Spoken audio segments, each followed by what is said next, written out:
A student produced this for UND's TV show, Studio One. Whether they're simple or severe, injuries can bother many athletes. We found a sport in which injuries happen more often than you might think. Ready, 1, 2. Dip, throw. Oh, that was not a dip throw. For Bobby Jo Balderas, cheerleading is the sport of choice. Oh, I just sneaked you in the face. My mom just told me you kind of have to go for it. You never know unless you try. And it's like, okay, so I went for it. Even if it's not all chance and pom-poms. It does take a lot of ability. You can't come in not being an athlete. Because cheering on a team takes no less than 6 to 9 hours a week.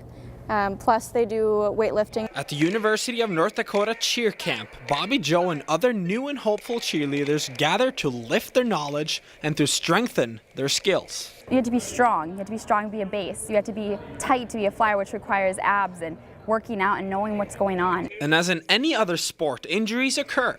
A report by the American Academy of Pediatrics says cheerleading accounts for 65% of major injuries to female high school athletes. A hip fracture and 2 concussions.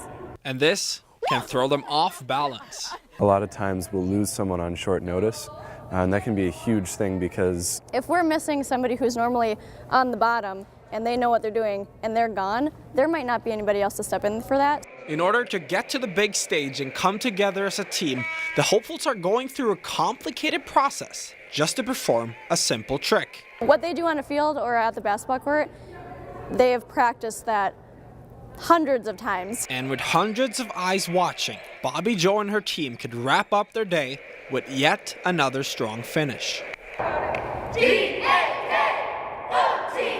Reporting for Studio One, I'm Eirik Nelson Brotley.